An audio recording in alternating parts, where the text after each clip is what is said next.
from Texas, Mr. Green, the ranking member of the Subcommittee on Oversight and Investigations, is now recognized for 5 minutes.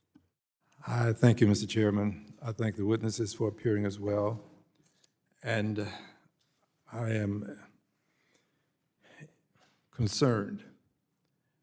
Mr. Oberdorfer, the FY 2026 appropriations package that passed the House last week cut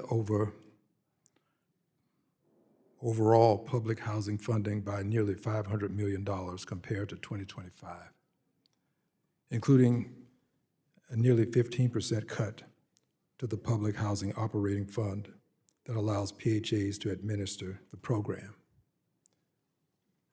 I have a question for you, sir. HUD was formed in 1965 under the leadership of the Honorable John F. Kennedy, may he rest in peace. Has HUD, or this particular fund, the operating fund, ever been overfunded? Thank you for that question. When looking at historical levels for the operating fund, usually it's around 85 to 90% or so prorated, meaning that for every dollar an agency should get, it gets about 85 cents to $90. During the pandemic, there was one spot where it went higher than 100%, but that was also just because of the extenuating circumstances that came from that. So historically, no, that fund has never been funded at the amount that was determined necessary to be funded by the federal government. Is that a very polite way of saying it's never been overfunded? Yes. And let's move to another point in this.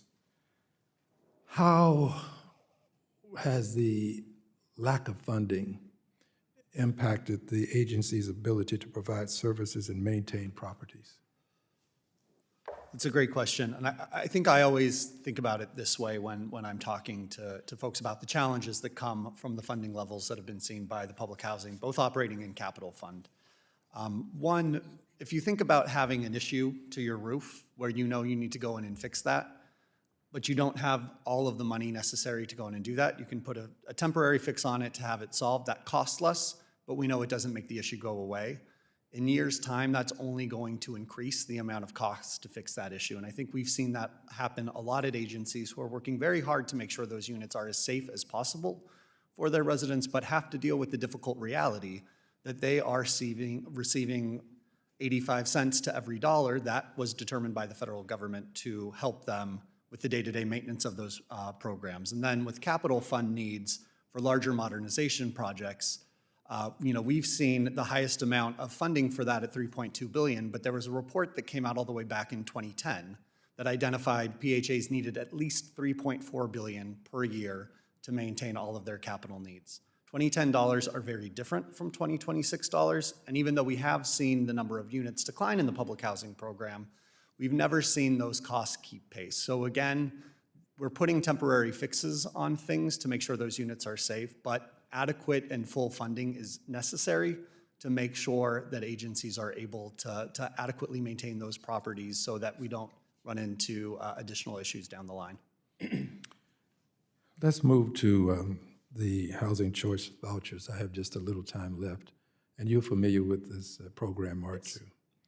And has this program ever been overfunded? So with the Housing Choice Voucher Program, there are two accounts. There's the housing assistance payments, which is the rent that goes to tenants. Typically, we see that at close to full funding, but I would want to point out the second account, which is the Housing Choice Voucher administrative fee.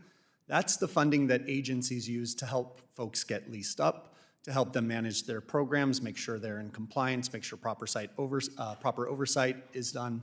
When looking at the admin fee, we have not seen full funding for that since 2003. And in fact, in the fiscal year 26 bill that just passed, it would put it at about 82 cents for every dollar that the administrative fee formula determines agencies would need to run their voucher programs. I find it quite interesting that the programs are underfunded, and someone has concluded that the solution is to underfund. Programs need additional funds, then get them, but then the solution becomes, well, let's cut let's cut the programs, let's cut the funds. Well, I don't comprehend the logic. I yield back. Gentleman yields. Gentleman from the